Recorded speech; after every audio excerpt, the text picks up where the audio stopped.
Okay, so today is July 16th, 2016.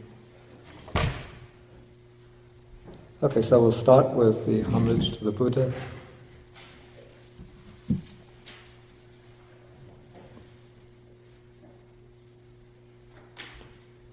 Namo tassa bhagavato arahato samma sambuddhassa.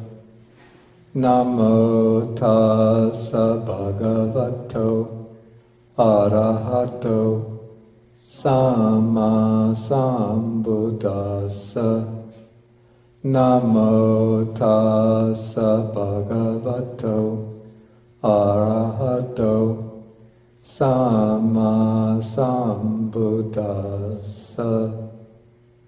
Okay, good morning, everybody.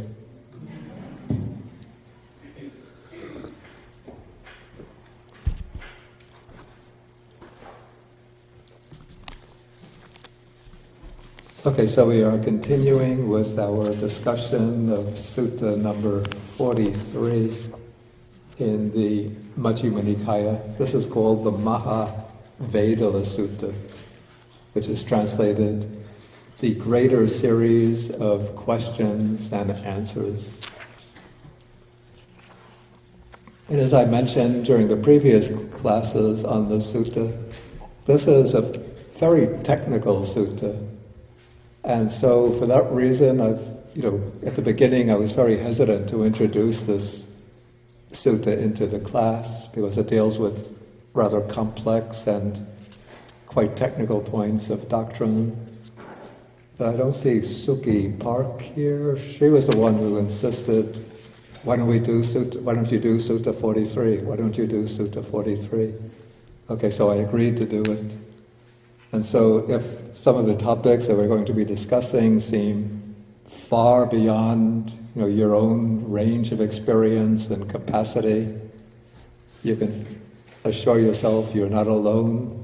Even the person who's teaching the sutta, for him, it's far beyond his range and capacity, but he just knows what the text says.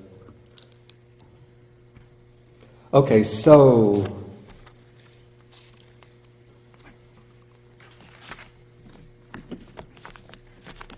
I think we didn't get into the section on the first jhana last time. Is that correct?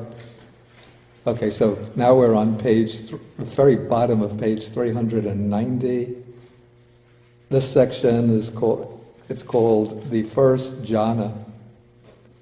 Okay, and so this is the monk Venerable Mahakotita questioning the Venerable Sariputta. So he says, what is the first jhana? And Sariputta explains, this is the standard sutta formula for the first jhana. Secluded from sensual pleasures, secluded from unwholesome, there she is, unwholesome mental states. A bhikkhu enters and abides in the first jhana, which is accompanied by applied and sustained thought with rapture and pleasure born of seclusion. This is called the first jhana.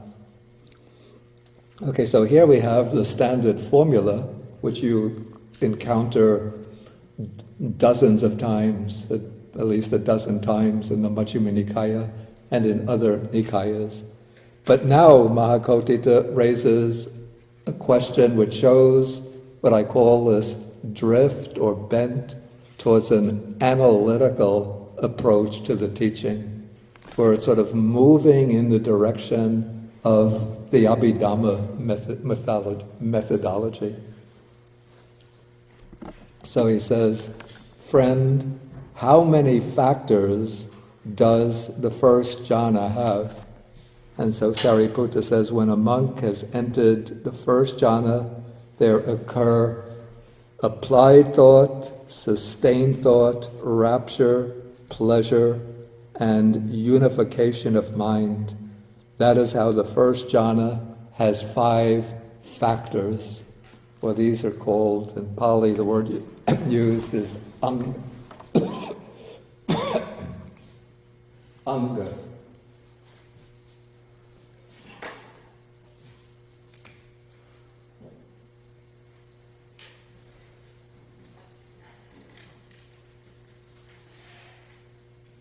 And so in the Abhidhamma, we get one category of phenomena which is analyzed, is called the jnanga, the factors of jhana.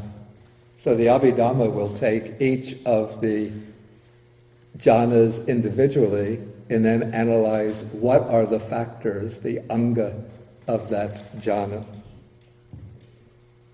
But here we're concerned only with the first jhana, where it is said that when a monk is entered on the first jhana, there occurs applied thought. This is vitakka.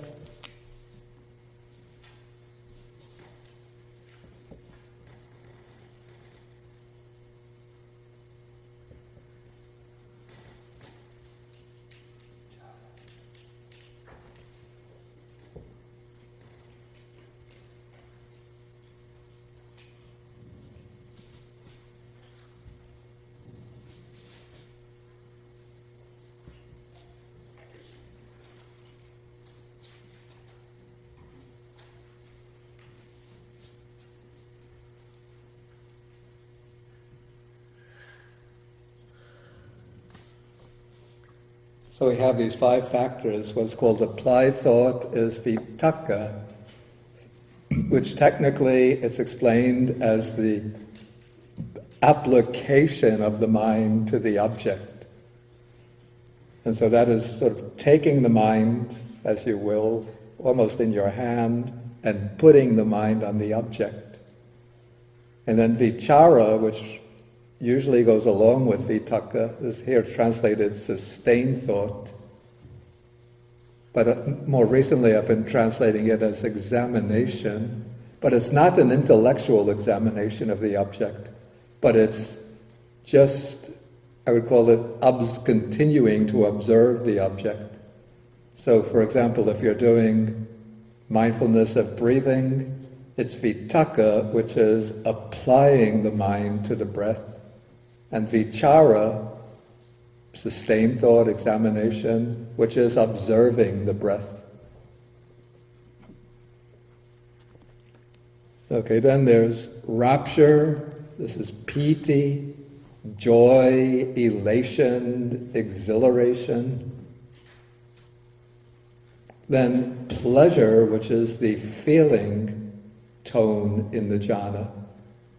Feeling not in the sense of emotion, but simply the feeling of pleasant feeling, a feeling of ease of mind. And if we look at the standard canonical description of the first jhana, we find those 4 factors are mentioned. We see it's accompanied by applied thought and sustained thought, with rapture and pleasure born of seclusion. So up to this point, the 4 jhana factors are simply pulling material out from the standard formula. But now, the list of jhana factors introduces something which is not in the standard formula, and that is what's it's written here in Pali, cittase kagata. This is what is translated as unification of mind. And I guess the compilers, well, even going back before the Abhidhamma,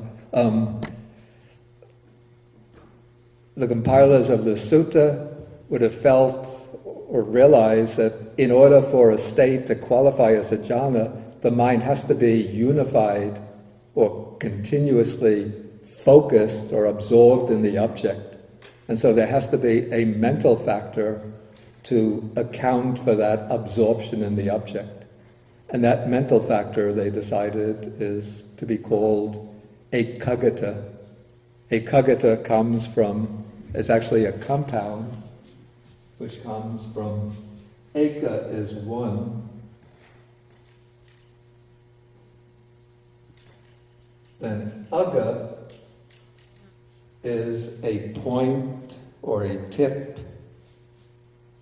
and then the ta just turns it into a noun.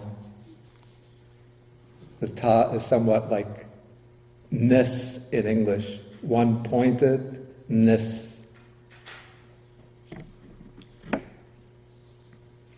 Okay, so those are the 5 factors of the first jhana.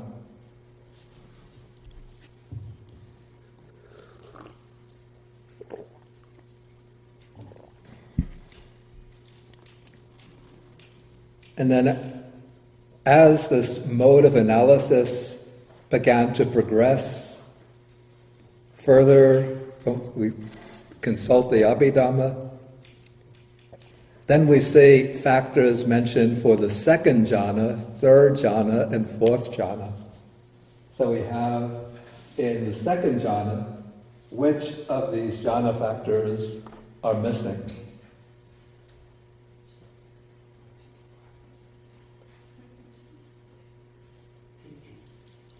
No.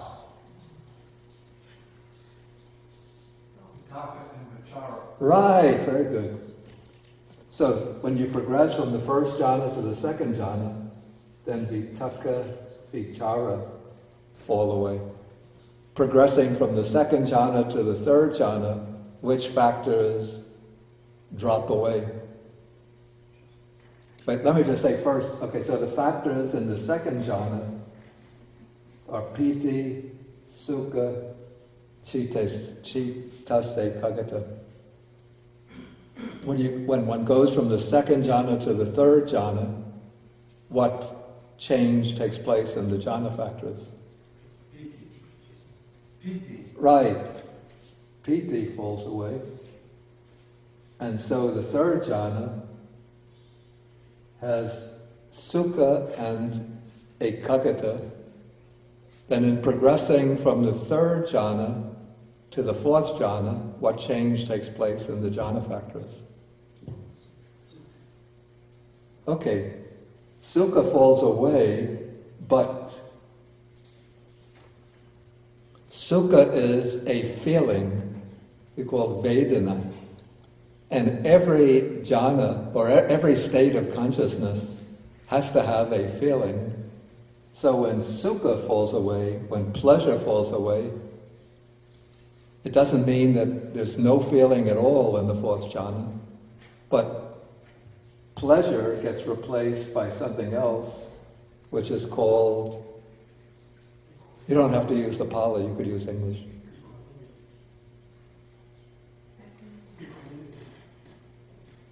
There's a more precise word for this feeling than equanimity. Somebody said tranquility? No. I mean, there's tranquility there, but there's a very precise term for this. Neither pain nor pleasure. Neither. I have to speak a little. Neither pain nor pleasure. Right. It's the feeling that's neither painful nor pleasant. Technically, or in Pali, it's called adukkamasukha vedana. You want to practice? Adukkamasukha vedana. Very easy to say. Okay.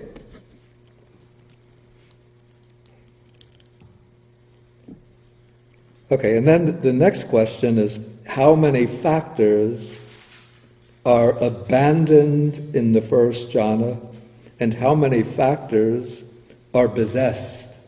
The second part of the question seems almost identical with the previous question.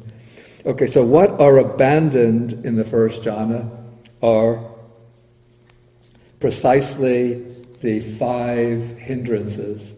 So sensual desire, ill will, sloth and torpor, or dullness and drowsiness, restlessness and remorse and doubt.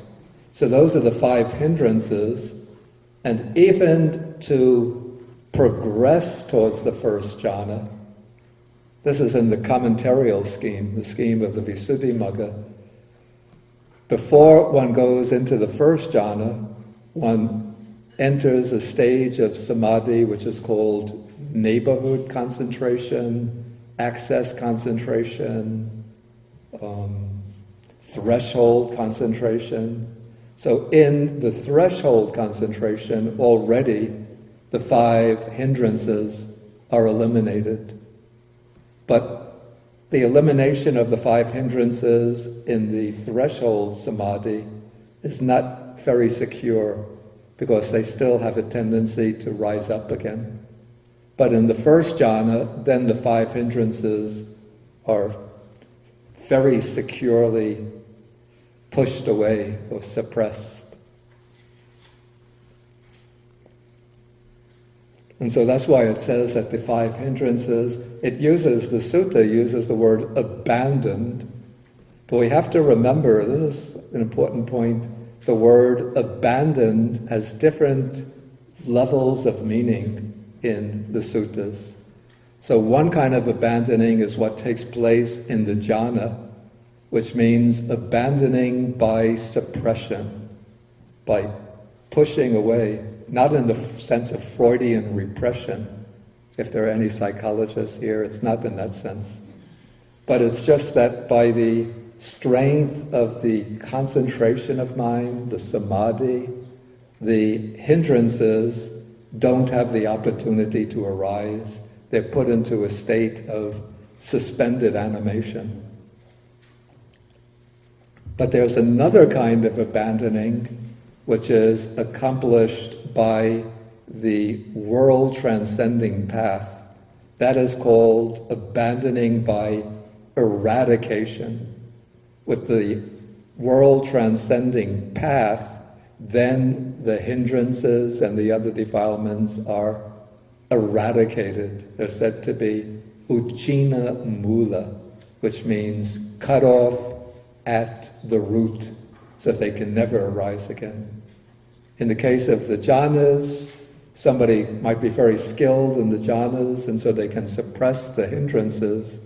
But if they become a little bit negligent and careless in their conduct and their mental activities, it could create an opportunity for the hindrances to rise again. Or under provocative external conditions, the hindrances can arise. But through the path, the world-transcending path, when the hindrances are eradicated, they can never arise again.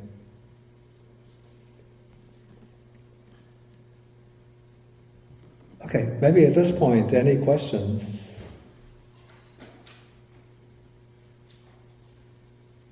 Okay, then we'll go on to the next section.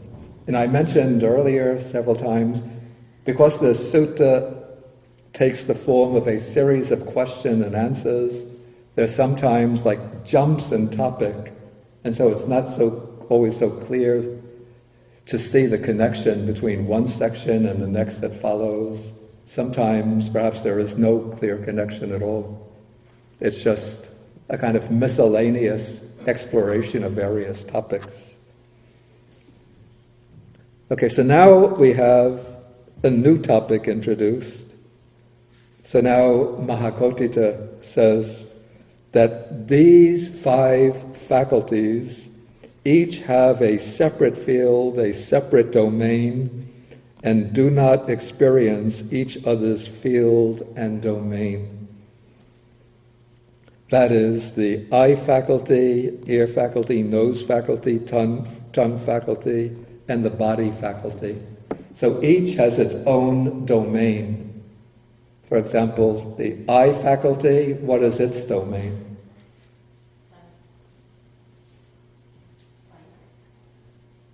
I have to speak loudly. Okay, sights, or in more technical language we would say rupa, it's visible forms. The ear faculty has its domain, sounds. The nose faculty, odors. Taste faculty, flavors. Body faculty has textures, tactile objects.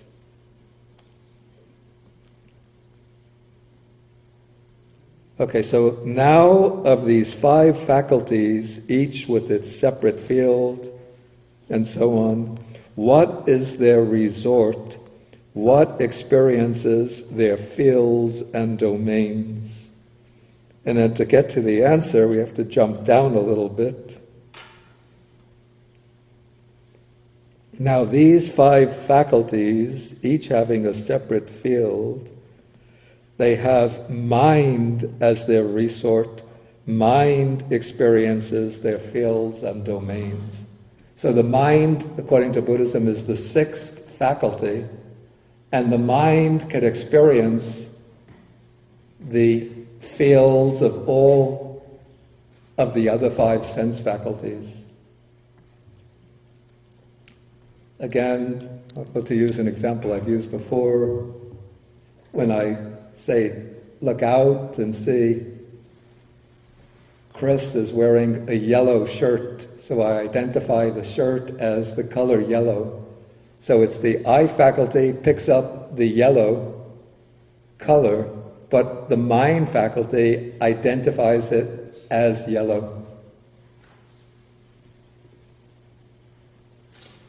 If I taste from this cup,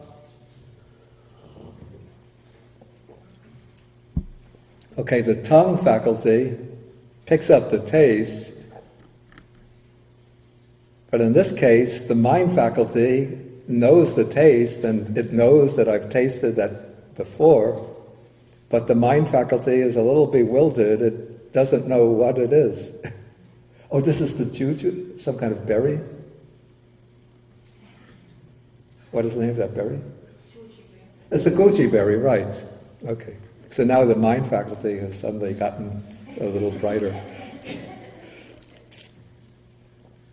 Okay, so the mind faculty can know the objects of all the other senses, whereas the eye cannot hear sounds, the nose cannot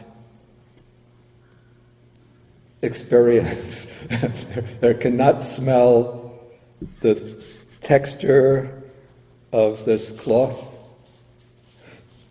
Of course, if I go like this, the nose can do it, but that's, of course, that's the body faculty extending over the nose that experiences that texture. Okay, now we could see the movement of the sutta. Now we're moving from the 5 sense faculties. The question comes up, what do these 5 faculties stand in dependence on? What, in other words, what do they depend on? What sustains them? And then the answer comes that these 5 faculties stand in dependence on something called vitality, or in Pali the word is vayu. Repeating what you're saying. Excuse me? I was just repeating what you're saying. Oh. Did I say vayu? Oh no. If I said vayu, that was a mistake. Ayu. If vayu is wind, the wind element. But ayu is vitality, or more technically, it's the life faculty. So it's said that what keeps us alive, what makes us alive, is the presence of ayu, vitality, which in the Abhidhamma system will be identified with something called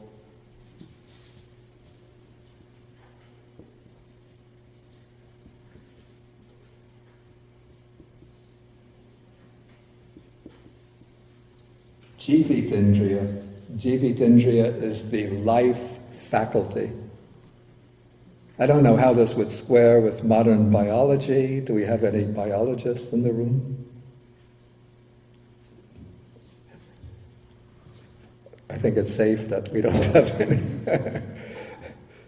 Okay, so in the ancient Indian way of conceiving, what makes a living being alive is the activity, the presence and the activity of Jivitindriya, the life faculty. And so death takes place when the life faculty is cut off. So if somebody kills another creature, what brings about the death of that creature, it said, is the cutting off or the destruction of the life faculty.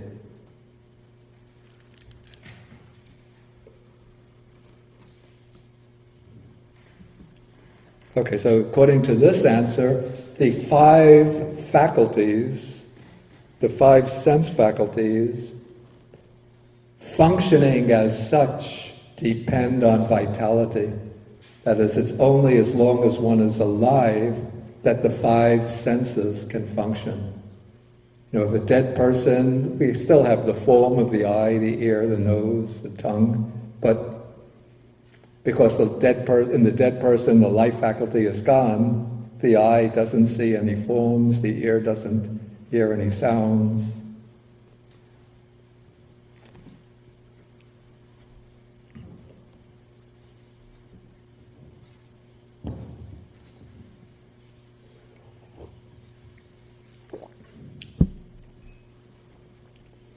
Except perhaps in that 1960s film, was it The Night of the Living Dead? Okay, so now the question comes, what does vitality depend upon?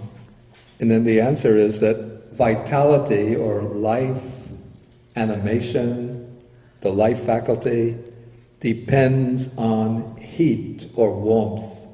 This is the warmth of the body. And then the question comes up, what does heat depend on? And heat, it said, depends on vitality.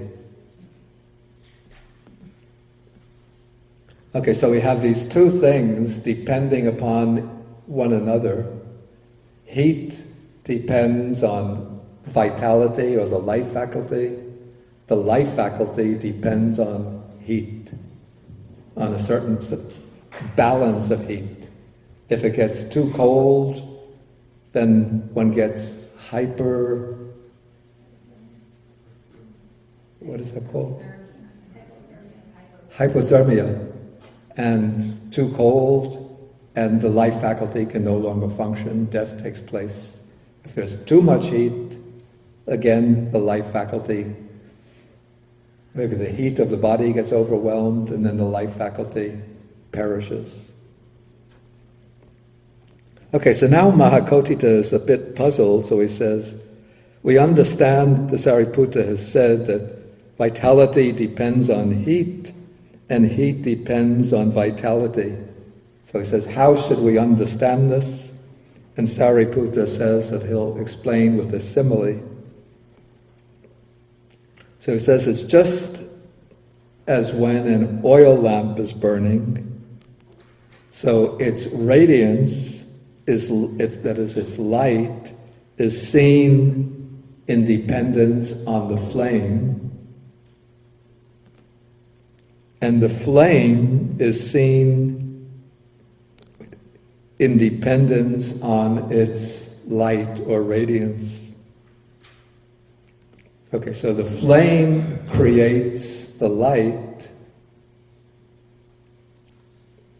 and so the light depends on the flame. This is something that doesn't quite work here. The light depends on the flame. The flame doesn't actually depend on the light. So the trick is by saying is seen in dependence on. So the light is seen in dependence on the flame, and the flame is seen in dependence on the light.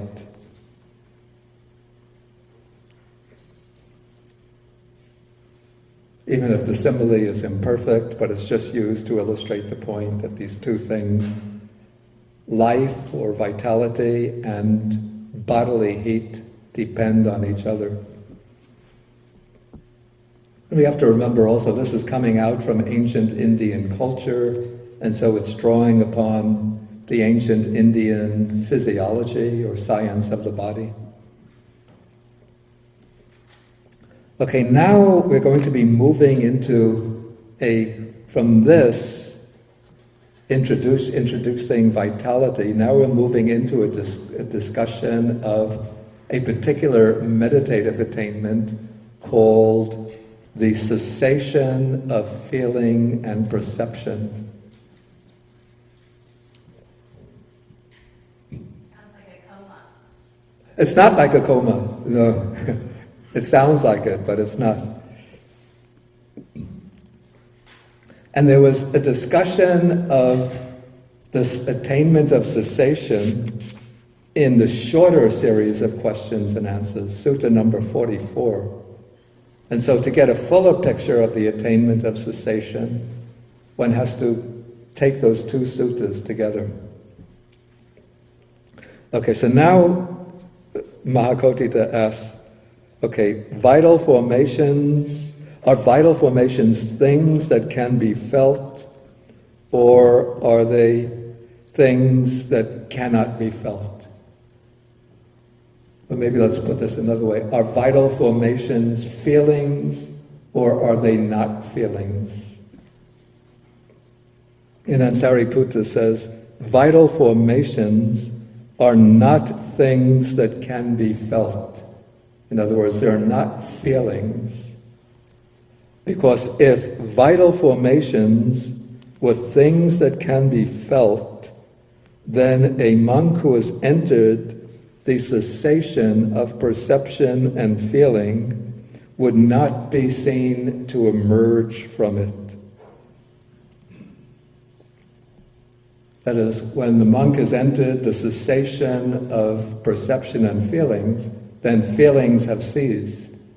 And so if vital formations or vitality were things that could be felt, if they were a feeling, then when one enters the cessation of feeling, then one would be dead. There's no feeling, and so there's no vital formations, and so it would be like a voluntary death. And if you're dead, if you enter a meditative state and you die in that state, then you don't emerge from it. You're gone. Like there are some, it's supposed to be like an ability that some very advanced meditators can acquire, and that they sit down and they go into the meditative attainment, and then they extinguish their vital formations within that attainment.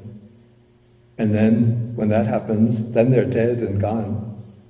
You know, they might still be sitting in the lotus posture, but they never come out from it.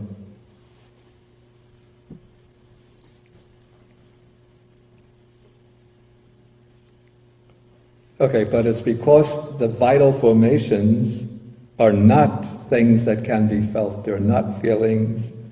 And so one who enters the cessation of perception and feeling can be seen to emerge from it, because he's still alive within that attainment. Okay, now comes the question, when this body is bereft or deprived of how many things, is it then discarded and forsaken, left lying senseless like a log?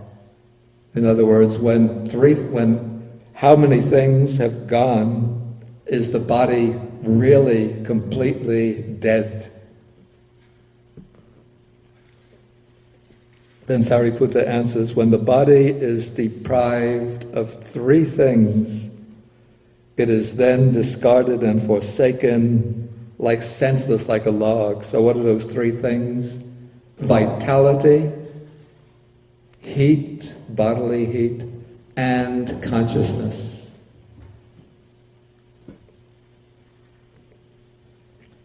Okay, now comes the question, what is the difference between one who is dead, who has completed his time, and a monk who has entered the cessation of perception and feeling? I think in American English, completed his time means when a prisoner has finished his prison sentence. Is that correct? It seems that way. But in Pali, it's kala kirya, which means having done time. Having done one's time, that means you're dead.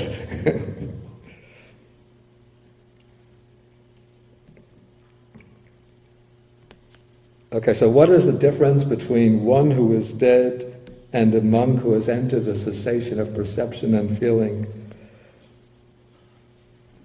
And this is sort of asking, in that present condition, when you look at them, what is the difference between them? Okay, in the case of one who is dead, his bodily formations have ceased, his verbal formations have ceased, his mental formations have ceased, his vitality is exhausted, his heat has been dissipated, and his faculties, the sense faculties, are fully broken up. Okay, this sentence needs a little unpacking. Okay, so what is meant by the bodily formations? Bodily formations, verbal formations, mental formations here. To get the answer to this question, one has to go to the next sutta, sutta number 44.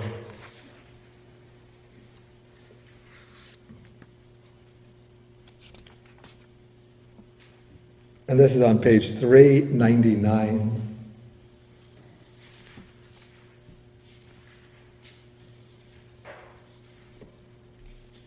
And paragraph 14, a layman is asking a bhikkhuni these questions. So he says, what is the bodily formation? What is the verbal formation? What is the mental formation? Okay, in and out breathing are the bodily formation. Applied thought and sustained thought are the verbal formation. And perception and feeling are the mental formation. And then the question is raised, why are these things called bodily formation, and so on? And the answer that's given is, in-breathing and out-breathing are bodily, things that are bound up with the body, and so they are called, so in-breathing and out-breathing are called the bodily formation, or maybe bodily activity would work better.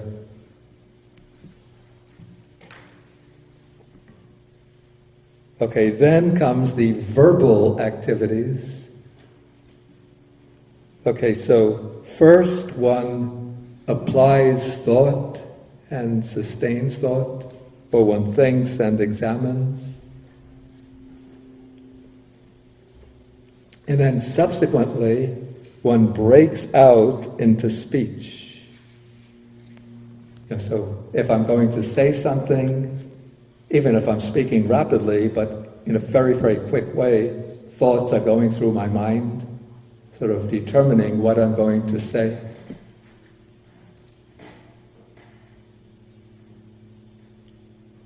Okay, so thought, applied and sustained thought, those are called the verbal activities. Okay, and then perception and feeling are mental states that are bound up with the mind. So that is why perception and feeling are called mental activities, or the mental formation. Okay, so in the case of one who is dead, is he breathing in and out? No. Is he thinking and examining things? No. Does he have perception and feeling? How do you know?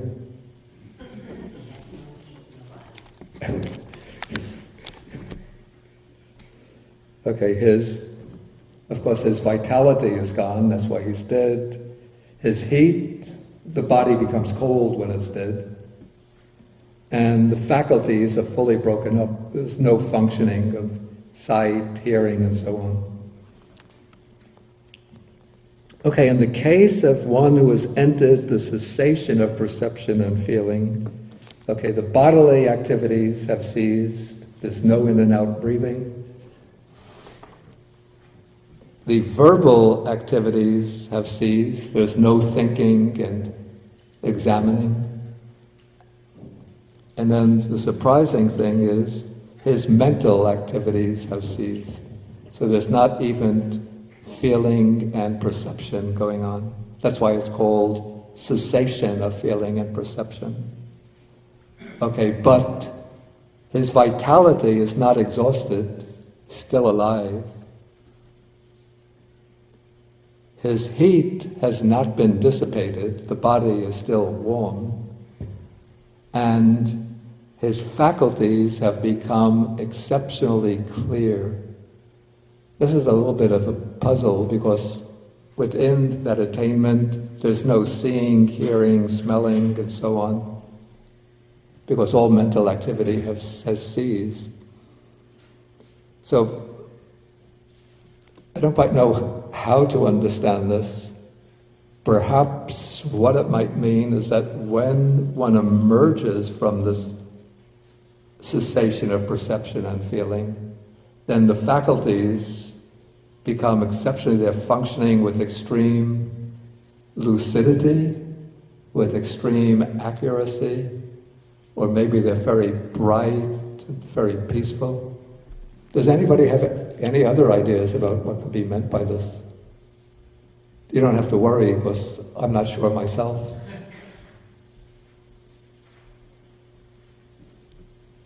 Okay, so we'll just leave it at that. And sometimes the question that's brought up just... Did you have something? Would you entertain a question? I Oh. have a question, right? Only if it's an answer to my question. No, I don't have an answer. Because then wait till I ask for questions. Yeah, the question sometimes comes up, if breathing is actually stopped, in and out breathing, how can a person live if they're not breathing? It seems breath is essential to life. And, I don't have the definite answer to that question.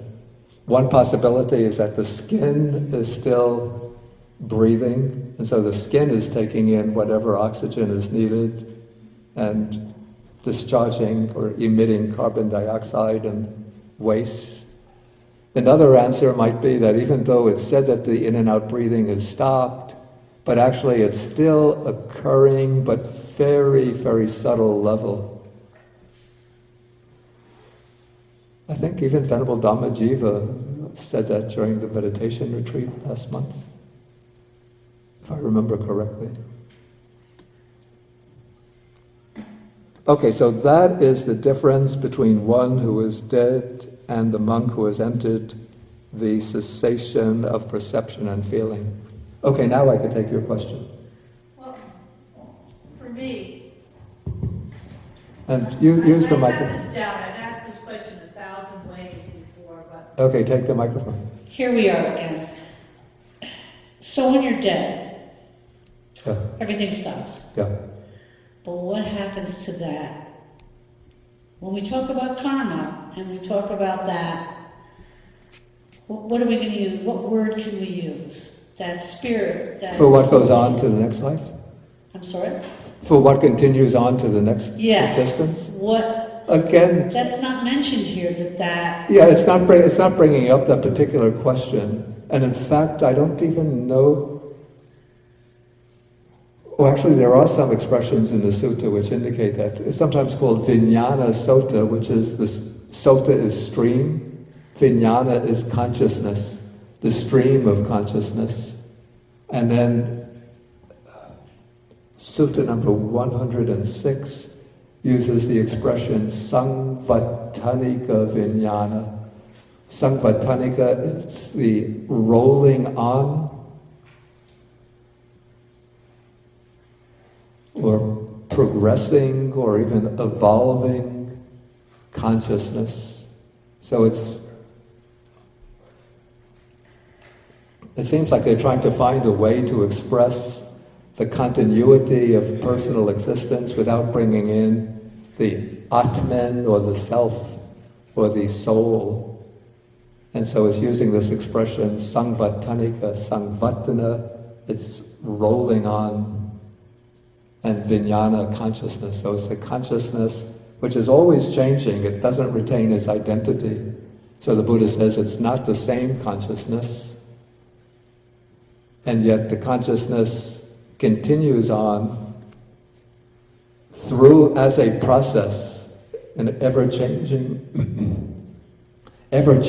but continuous process from one existence to the next.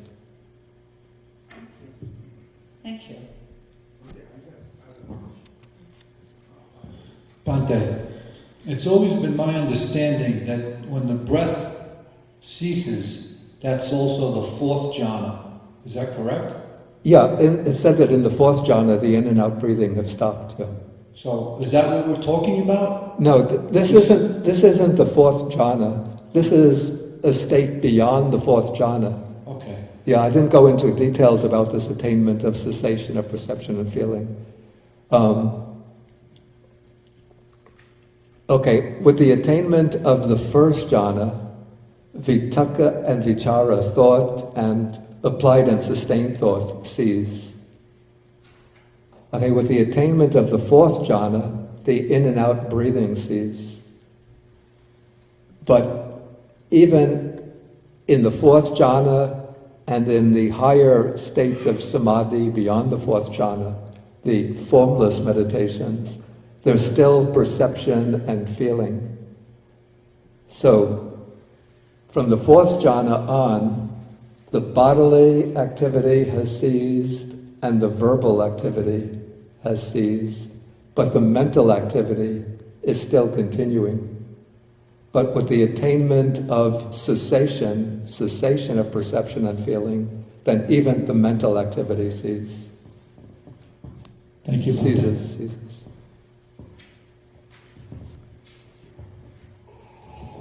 But attainment of both jhana, is it that it completely ceases, or like you said that there can be very, very shallow breathing which is almost not detectable? Yeah, this is what I said. I find it difficult to believe that if you can stop breathing and then live forever. Yeah, the text always use the expression that the in and out breathing cease. I know, visibly you may not see, but maybe at a very, very... Yeah, this is something I don't know, but if we take the standpoint that some degree of breathing is necessary to sustain life, then it can be that just in a very, very subtle way, the body through the lungs is taking in air and expelling air. But it might be just so subtle that it just seems like no breath is taking place at all. Okay, I want to move on now to... Oh yes, please bring the microphone to the back. Or come up.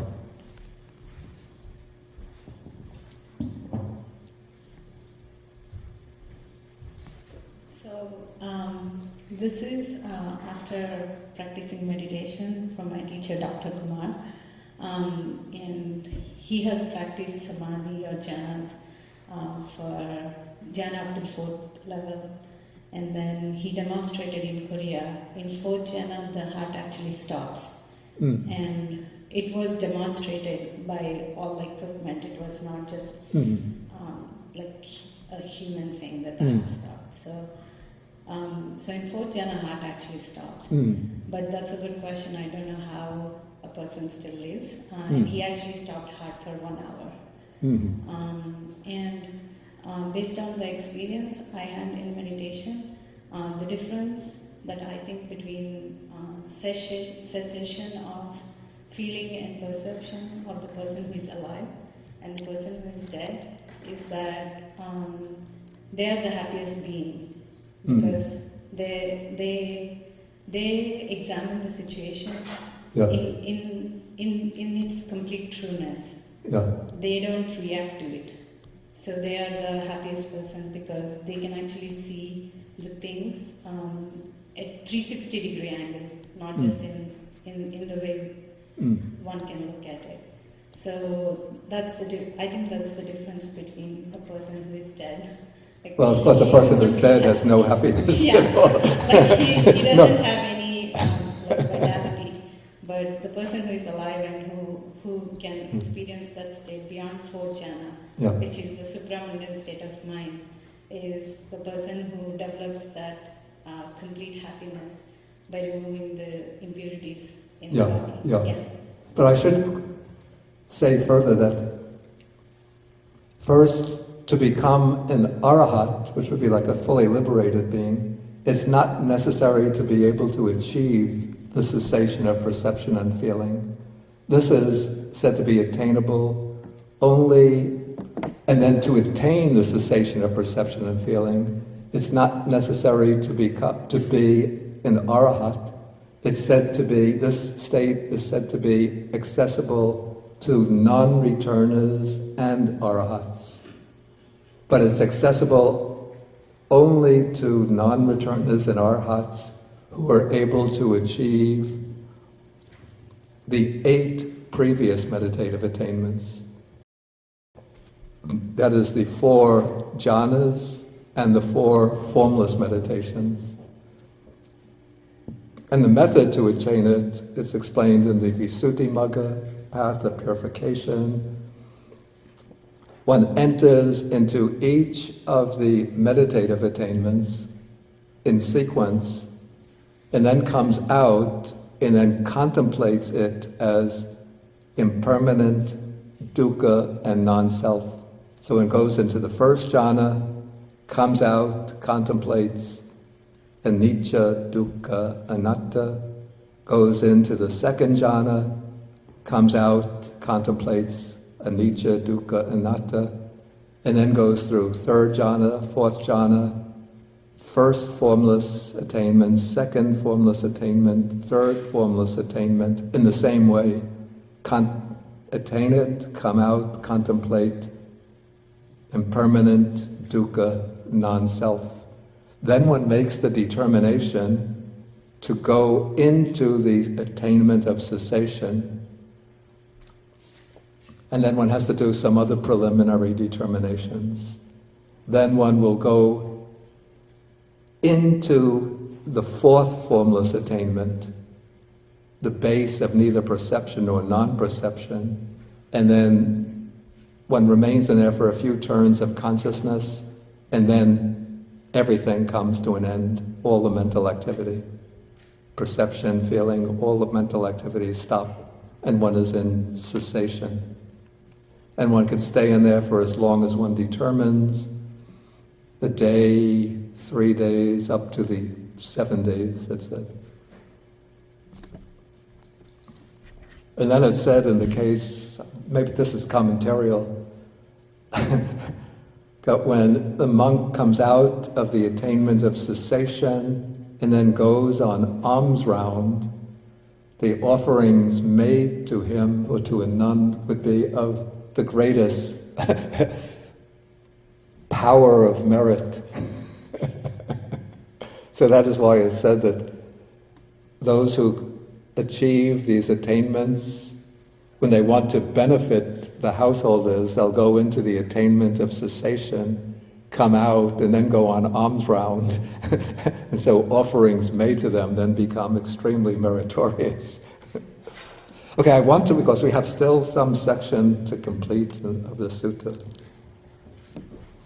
So now we come to a new section of the sutta, and this is called this section deals with various kinds of ceto vimutti, liberation of mind. We'll hear deliverance of mind.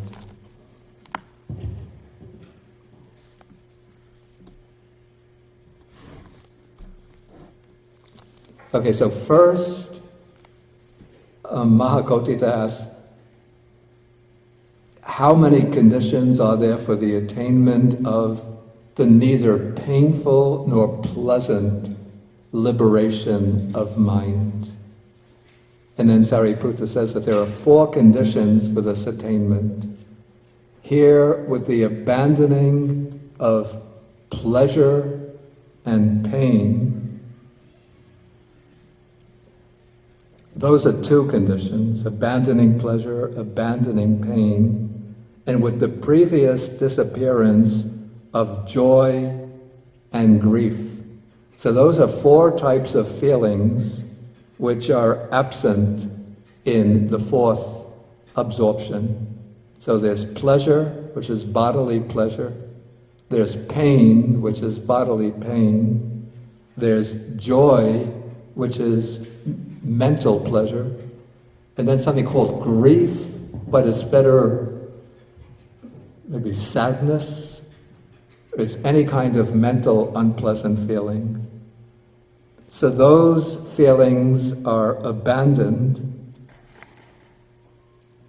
And so with the abandoning of those four feelings, then one enters and dwells in the fourth jhana, which has neither painful nor pleasant feeling, and purity of mindfulness due to equanimity. So those are the four conditions for attaining the neither painful nor pleasant liberation of mind. So it's the abandoning of the four other feelings. So the only feeling that remains is neither painful nor pleasant feeling.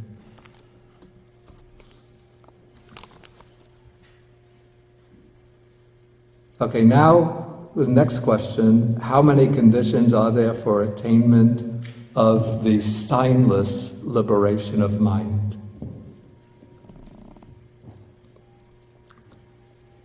Okay, this will be the liberation, this will be what we call the supramundane or world-transcending liberation of mind. And this is the liberation of mind that takes Nibbana as the object of experience. So there are two conditions for the attainment of the signless liberation of mind. Non-attention to all signs. So what are the signs here? Actually, I think even object might be a better rendering than sign. Because when I hear the word sign, I think of stop signs, no parking signs, or an arrow pointing, take that road. But this is not, signs with a human significance given to them. But it seems to be the features of objects, the characteristics of sense of objects of sense or of thought. So the Pali word used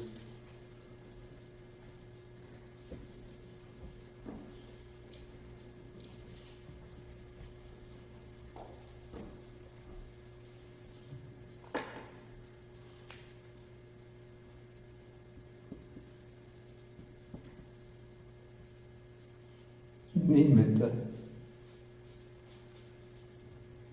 And then the absence of any nimittas, any marks or features of objects, is animitta, the signless, markless, objectless liberation of mind. Okay, so the first condition is non-attention, not paying attention to any, or not adverting or turning the mind to any object, not only of the senses, but even any kind of features of mental objects. And then attention to the signless element, that is the animitta element. And that, according to the commentary, that is Nibbana. So this is the meditative attainment that's reached by turning the mind away from all conditioned phenomena, all conditioned objects, and focusing the mind on Nibbana itself. This is a kind of meditative attainment which is accessible only to the Aryan persons, to the noble ones. Particularly, probably most easily accessible only to the Arahats.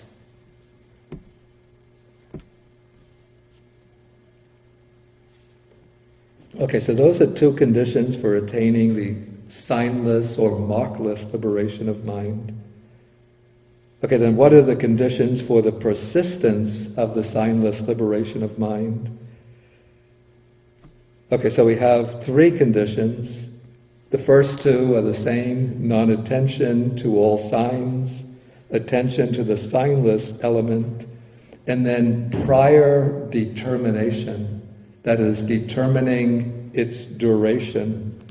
So if one wants to stay in the signless liberation for 1 hour, one makes the prior determination: let me be in it for 1 hour, and it will last for 1 hour.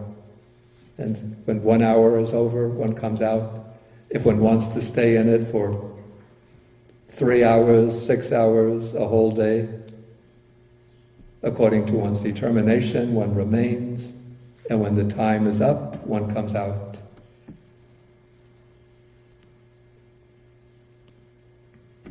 And that leads into the conditions for emerging from the signless liberation. That is, when the mind turns away from the signless element, away from nibbana, and takes up some other object of thought. And when that happens, then one emerges from the signless liberation. Okay, now comes the interesting part of the discussion. Mahakotita raises the question. He says that there are these different liberations of mind. There's one called the immeasurable or measureless liberation of mind, the deliverance or liberation of mind through nothingness, the liberation of mind through voidness. This is sunyata, or let's render it emptiness, and the signless liberation of mind. Are these states different in meaning and different in name, or are they one in meaning and different only in name? So it's obvious the names are different. We have 4 names here: measureless, nothingness, voidness, signless, liberation of mind. Are they 4 names pointing to different attainments, or are they just 4 different names for the same attainment? Okay, then Sariputta answers. He says, there is a way in which these states are different in meaning and different in name, and there is a way in which they are the same in meaning and different only in name.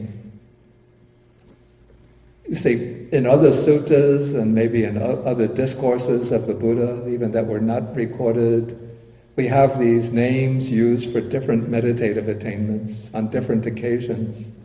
So he's asking, are they all pointing to the same thing, or are they pointing to different attainments? And Sariputta says there are 2 ways to explain. Both different, according to one method, they're different names for different attainments. According to another method, different names for the same attainment. Okay, so first, he'll explain how they are different names for different attainments. So the first one we have is the measureless, the immeasurable liberation of mind. So what is that? That is the 4 immeasurable meditations. That is boundless loving kindness, boundless compassion, boundless altruistic joy, boundless equanimity. So in those 4 states, one radiates those qualities without any bounds or measure to all living beings. And so those are called measureless liberations of mind. The mind is liberated from all of the hindrances, and it goes into a state of absorption similar to the jhanas, but it has measureless living beings as its object. So that is called the measureless liberation.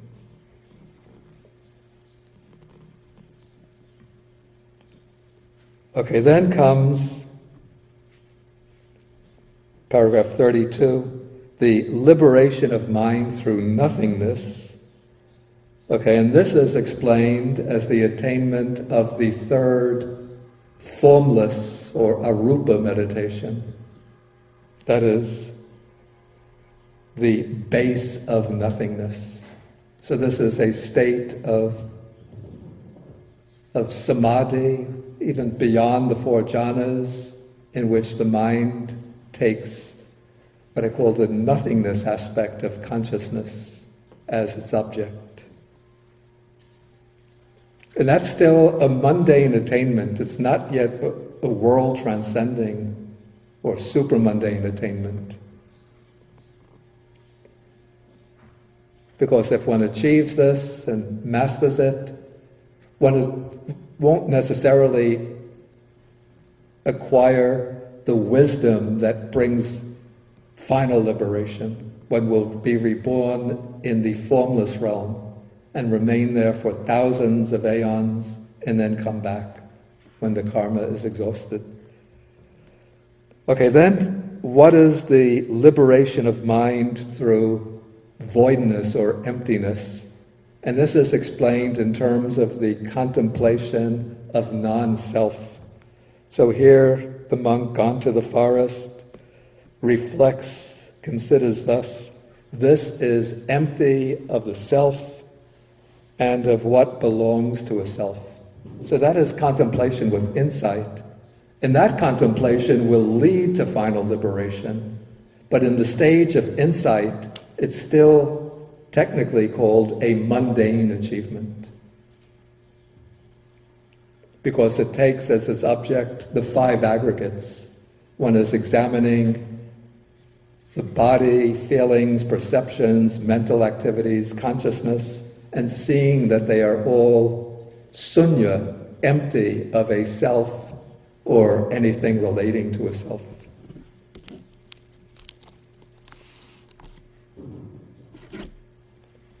Okay, then we have fourth, the signless liberation, which we already had. Okay, so here with non-attention to all signs, a monk enters and dwells in the signless concentration of mind. This is called the signless liberation of mind. This is, amongst these four, this is the only one that is the world-transcending, ultimate liberation of mind. And the commentaries identify this signless liberation with a particular meditative state, which is called, by a big name, big word,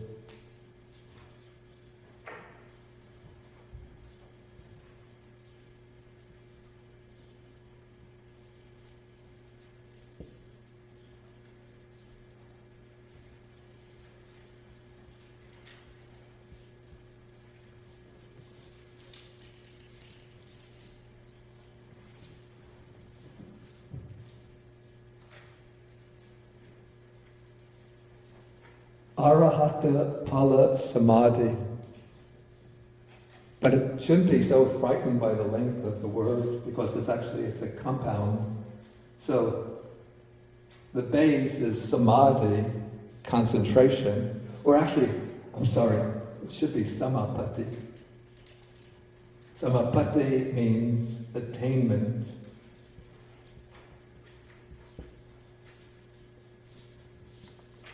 Okay, so the base is samapatti, attainment. Then pala means fruit. And arahata is arahatship. So this is the attainment of the fruit of arahatship.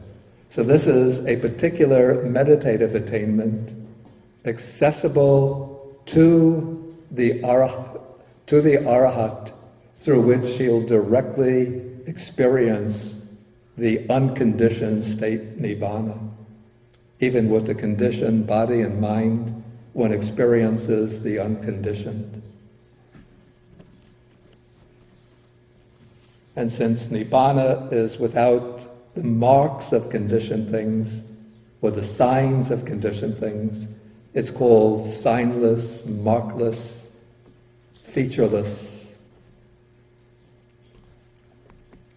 Okay, so in this way we have four distinct states, four distinct liberations.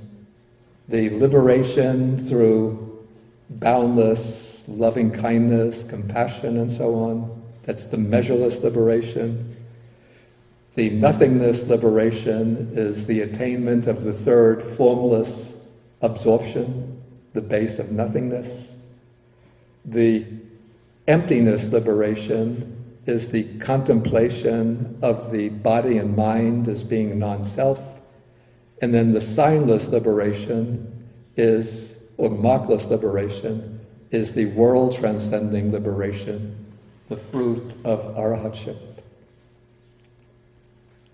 Okay, now we come to the other method.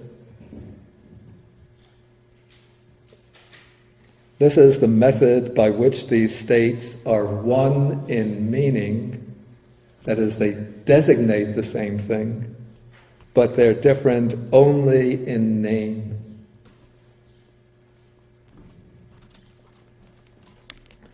Okay, so first he's going to take each of these attainments in the same order. So first, what's going to be the measureless liberation of mind.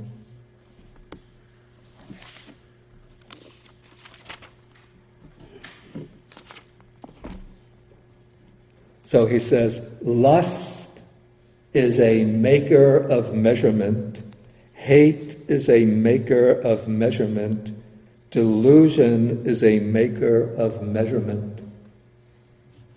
Or we might, maybe to make this a little more intelligible, we could say lust, hatred, and delusion are limiting factors, or confining factors, constricting factors.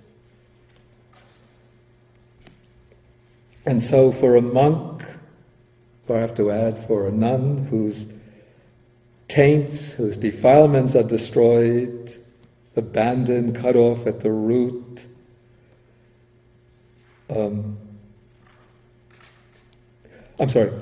for a monk whose asavas are destroyed, these, that is lust, hate, and delusion, are abandoned, cut off at the root, and so on, no longer subject to arise.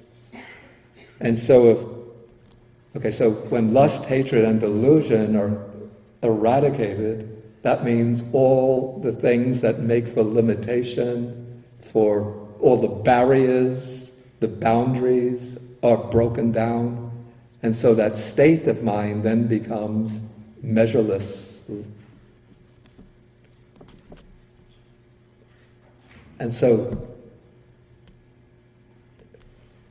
when lust, hatred, and delusion are eradicated, then one can enter into that fruition, attainment of arahatship, or attainment of the fruit of arahatship, and that is called the measureless liberation. Because all limitations, constrictions, confinements are broken down and eradicated.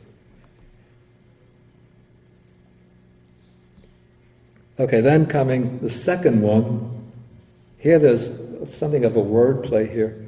So lust is a something, hatred is a something, delusion is a something.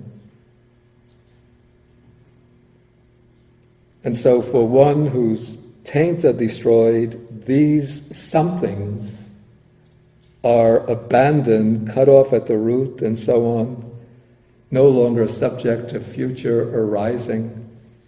And so if all the kinds, and so when those somethings are eliminated, the somethings are kinchana.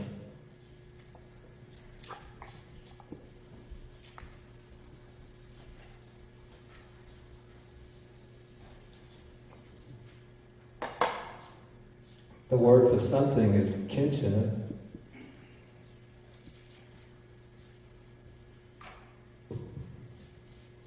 Which the commentary explains also has the sense of impediment. that which is an impediment. So when this is eliminated, then there is akinchana, which means nothing. And that attainment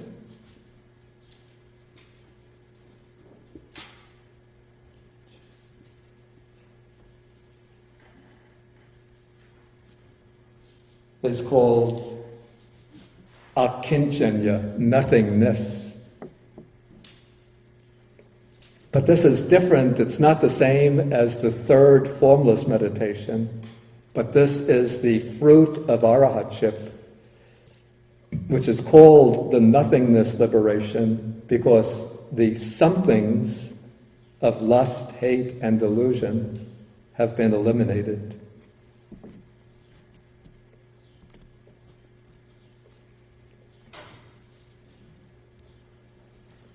Okay, then the third one, we have again, paragraph 37, lust is a maker of signs, hate is a maker of signs, delusion is a maker of signs. This can be understood in various ways. How are they makers of signs? The way I would understand it is that lust, hatred, and delusion, the lust is a maker of signs, and that it creates the appearance of things as being attractive. If you look at, say, put a diamond down here, and then I'm a multi-millionaire who collects valuable items, or I'm a woman who loves beautiful jewelry, then I look at that diamond and I think, oh, I want this, it's so beautiful, so attractive. But, I look at it, and, it's sparkling and nice to look at, but it doesn't have any significance of being attractive, something that I want. Okay, hatred, when you have hatred, and then there's a person that you have a grudge against walks into the room, then your mind projects all sorts of imaginings about that person. That's a nasty guy, a bad guy, rotten guy. The mind sort of cringes when that guy walks into the room. So we're projecting all sorts of significances onto that appearance. But if one is free of hatred, then that person comes into the room, and if he's really a nasty guy, then you just have compassion for him. But in most cases, he'll just be an ordinary fellow, and so you just observe it as a form coming into the room. And then it's through delusion that all kinds of significance are ascribed to things. The ideas of permanence, pleasure, self in particular. Okay, so when the monk has eradicated the defilements, then these lust, hatred, and delusion are eliminated, and so there's no longer any making of signs. And so this then becomes the access to the signless or markless liberation of mind.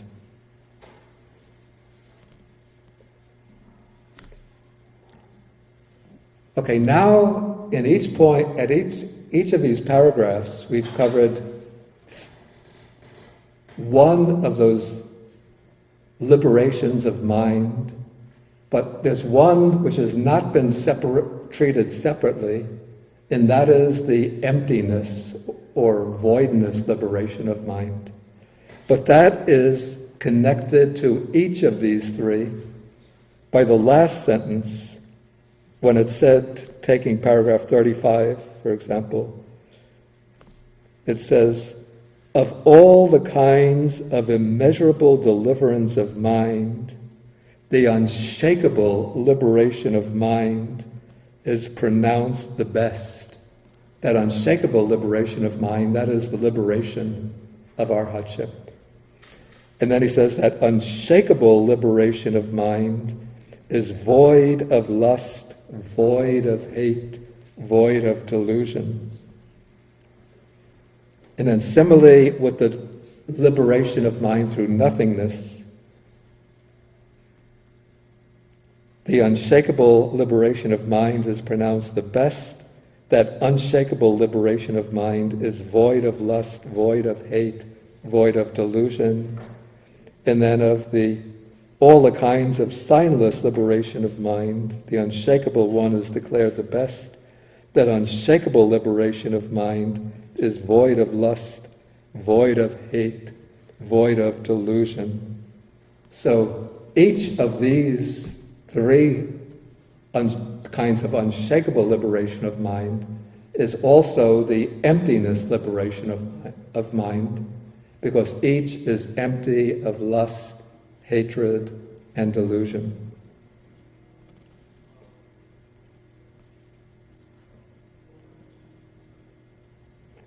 Okay, so that is the way in which those states are one in meaning, or in other words, they're pointing to the same thing, they signify the same attainment, but they're just different names for that attainment. And that attainment that they're referring to, again, it's the Arahata Phala Samadhi, the attainment of the fruit of Arahatship.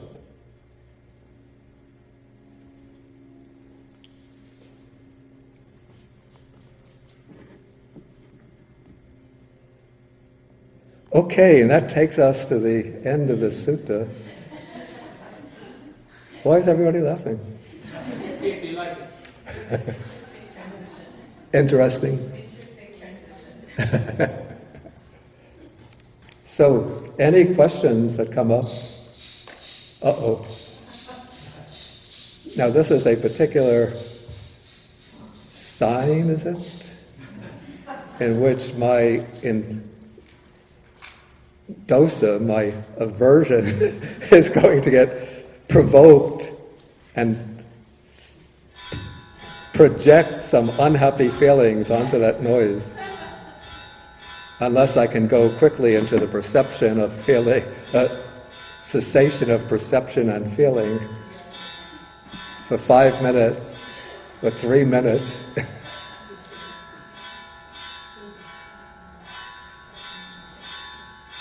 But it's disturbing, I can't go in.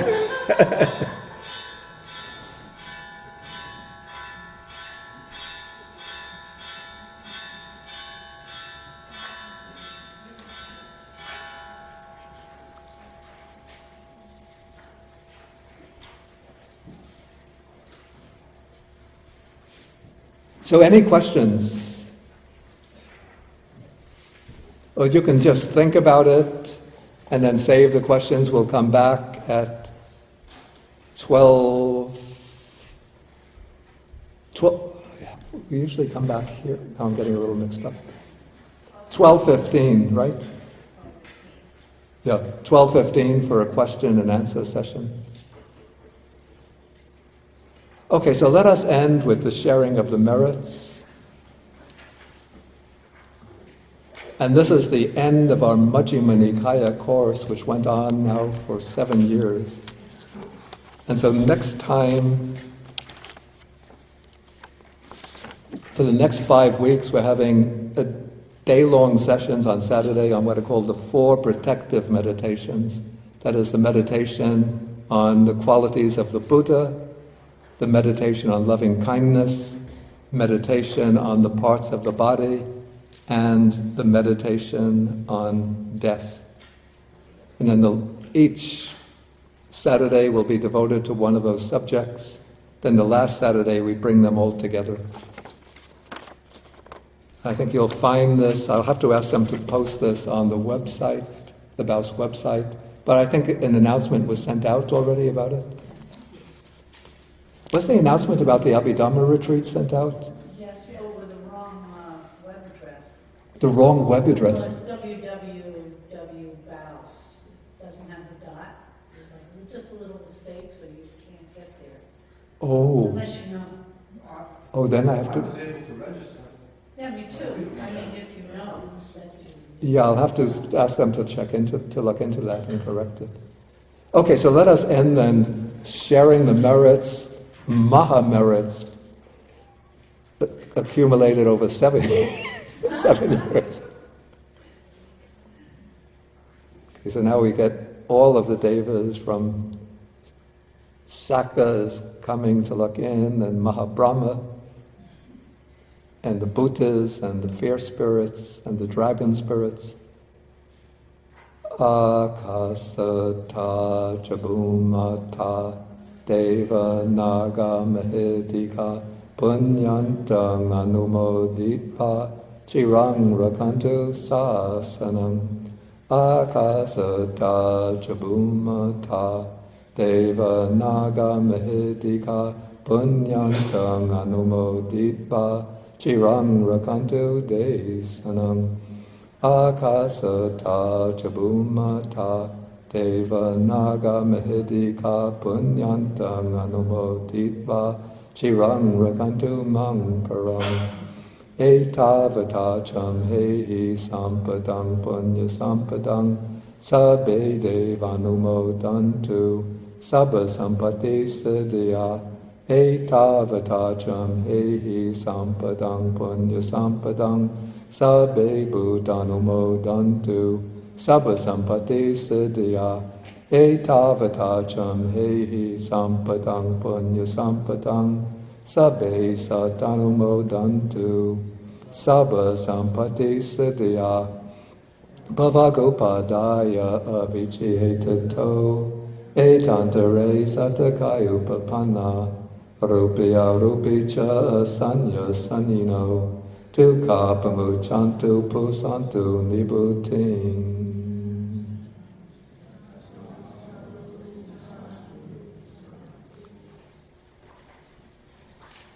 Okay, now, when I sent out the announcement about this class, I said that if anybody has not taken the 3 refuges before and would like to take it, we can do the ceremony today. Who would like to do the ceremony of taking refuge? Okay, so we have 2. Okay. 3. Okay, 3.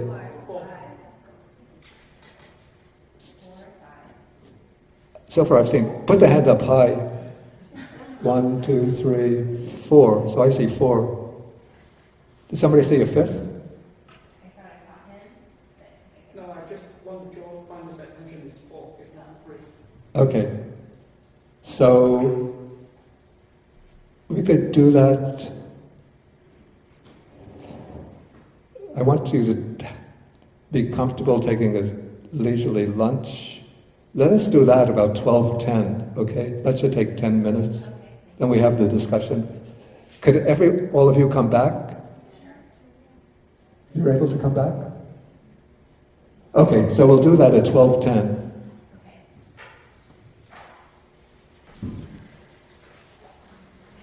Oh, so we still have to end with 3.5 hours.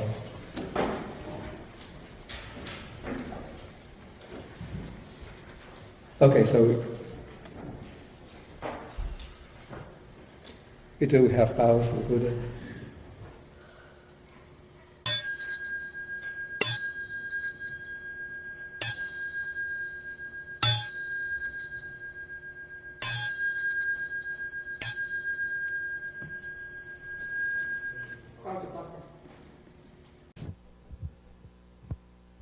Okay, Henry. Please take the mobile microphone. Excuse me?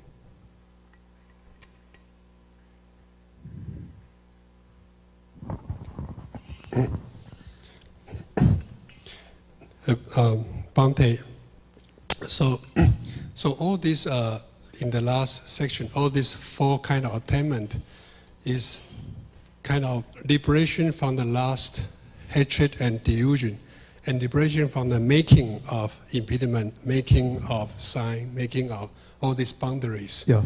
Have Buddha taught about what happened after liberation? Meaning, if there's no impediment, if there is no boundary, if there is no last. Yeah. I think Buddha tend to teach in the negative turn. Yeah. What are the positive turn? Compassion, love. What are the positive side once you liberate from that? From greed, hatred, and delusion. Yeah.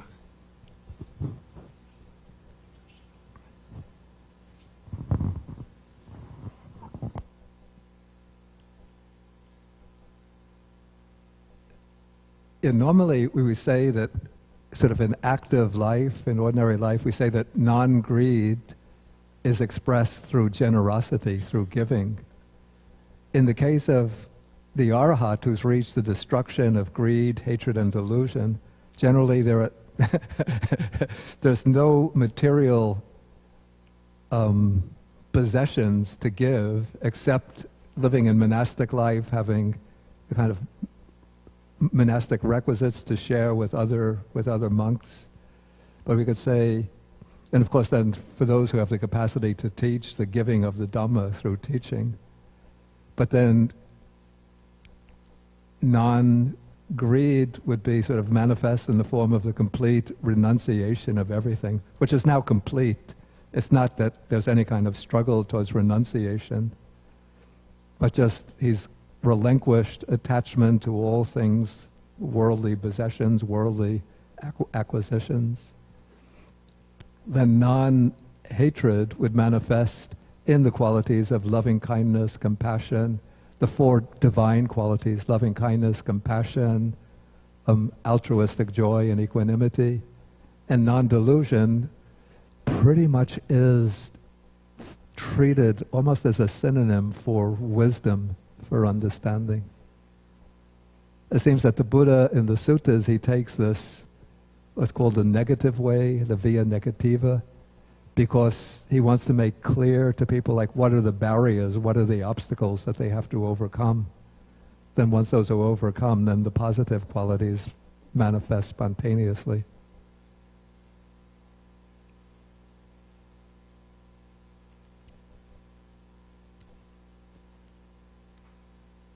Okay, Bowie?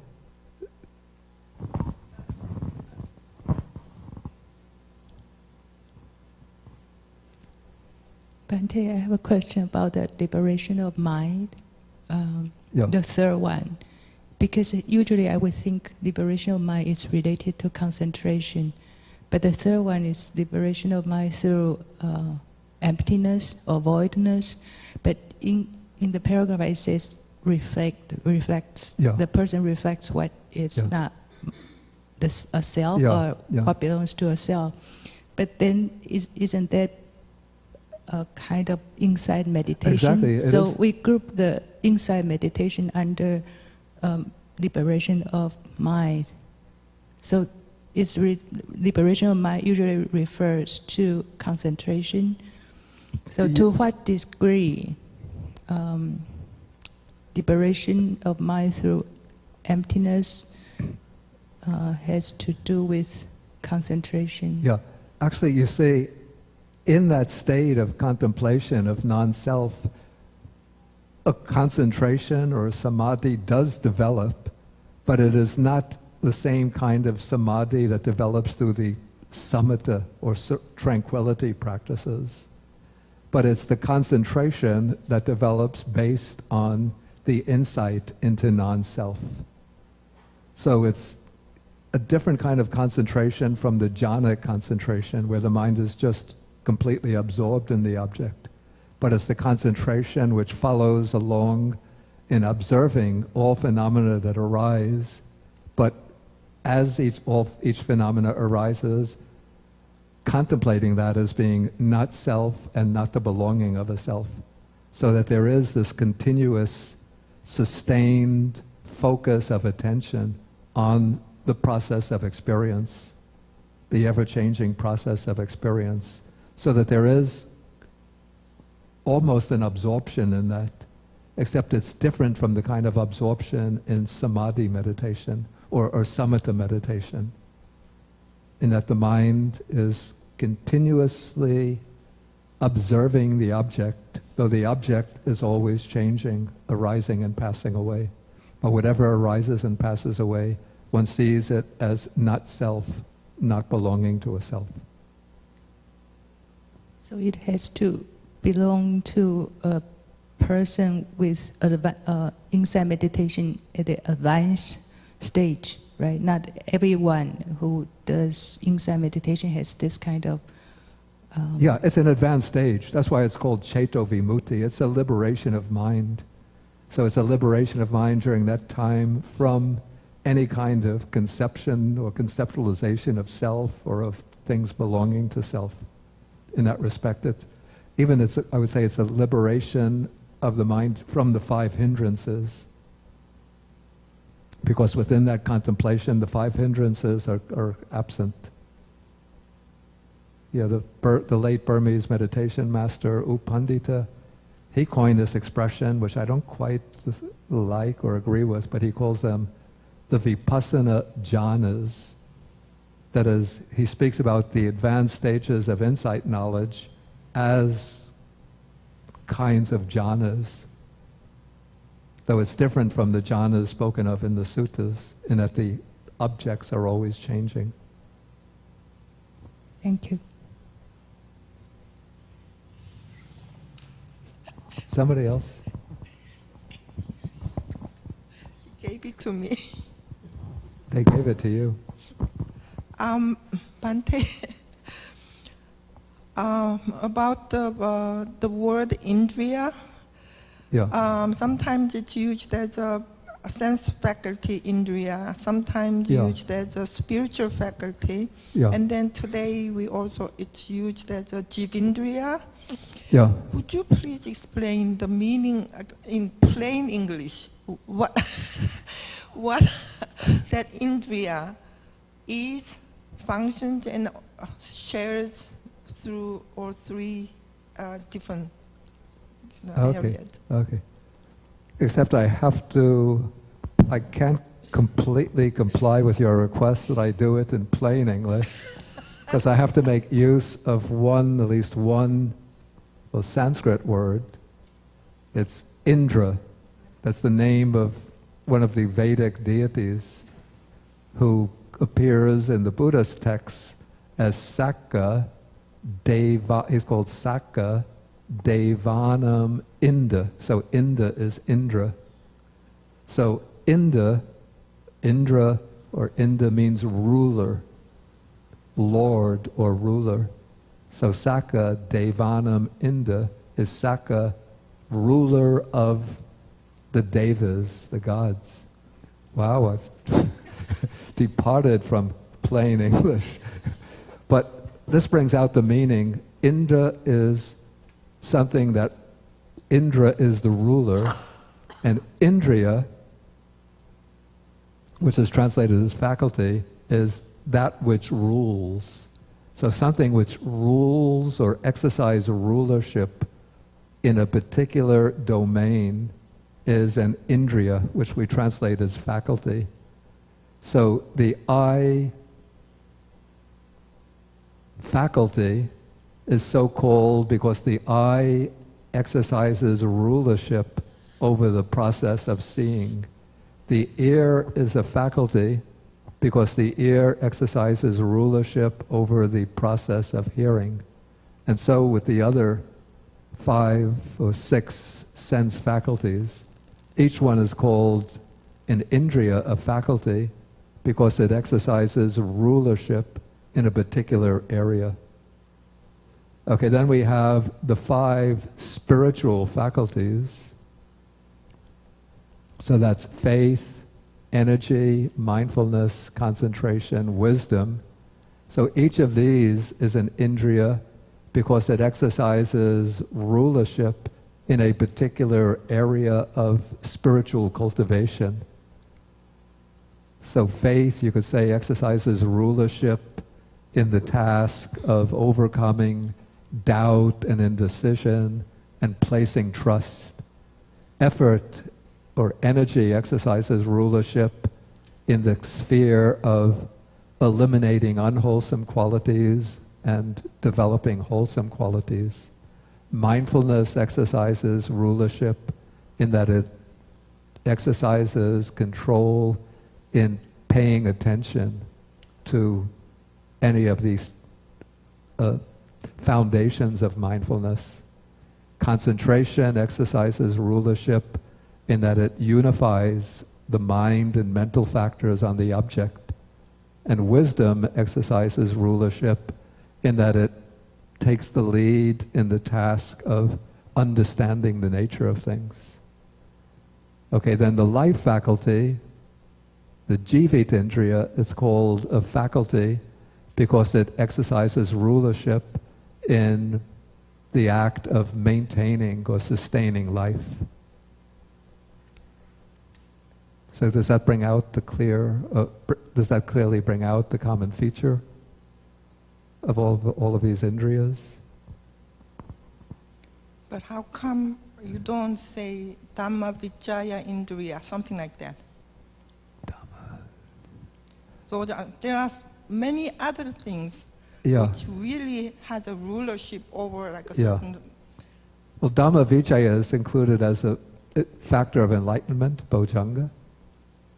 Why isn't it an indriya? In a way, Dhamma Vicaya, it's equivalent to the panyindriya, the faculty of wisdom. So the quality of wisdom appears amongst the 37 aids to enlightenment. It appears under different names. So in the Noble Eightfold Path, we don't see panya mentioned at all. There's no samma panya. But instead we have samma ditthi.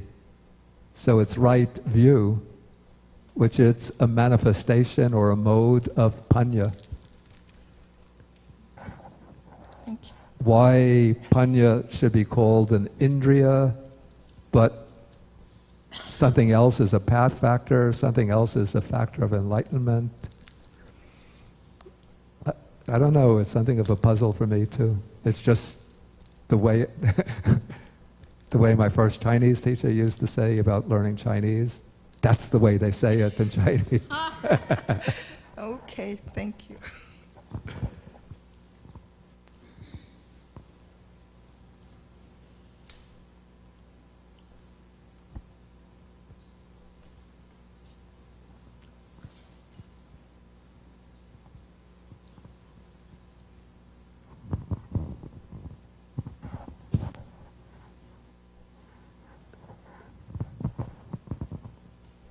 Bhante, I think there is a terminology in Pali, jnana dasana. Jnana dasana. Yeah.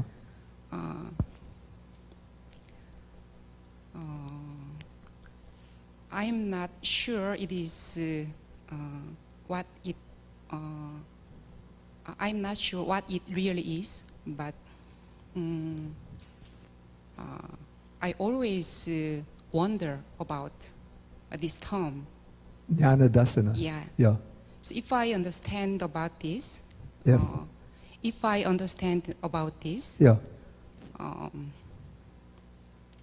you said right before vipassana jhana.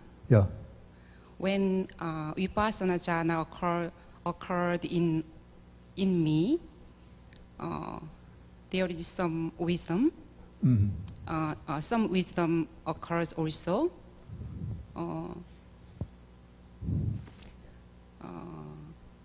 When wisdom occurs, usually I think at that time there is no word of conception. No word conception. Yeah. I mean, when wisdom arises, wisdom really interested in the nature. Okay. Please, little short, tell us what is jnana dasana. Okay. Yeah. Okay, jnana dasana, it's a compound of jnana, which means knowledge or knowing, and dasana is seeing. So the two are combined in the expression knowledge and vision, or knowing and seeing. Because this kind of knowing, it's very direct, it's not just conceptual knowledge, but it's the knowledge that arises from insight, from from vipassana. Vipassana and dasana almost the same. So this is the knowledge that arises through direct seeing into the nature of things. And so to indicate that this kind of knowledge is based on direct experiential insight, so the word knowledge is joined with the word dasana, seeing. Does that make it clear?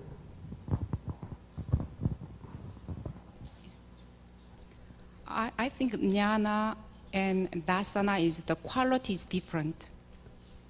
No?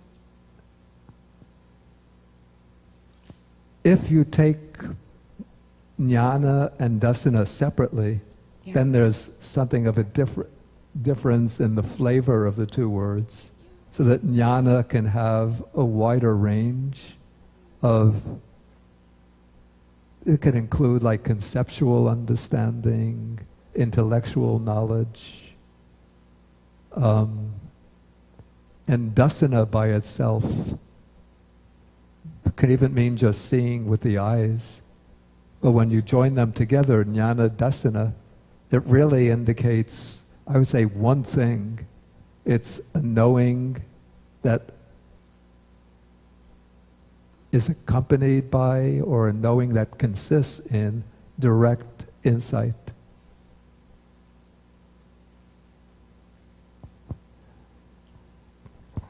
Yeah, thank you. Okay, I think we're going to have to stop for the day, because we've had quite a long day. Okay, so thank you, and please remember to come for next week. We have the 5-week program. And we'll do the afternoon session here. I think it will, sometimes, occasionally, people will come in to worship or to make offerings or just to see. But if we're over in that section, it won't interfere with us too much. Okay, so let us end with 3 half bows to the Buddha.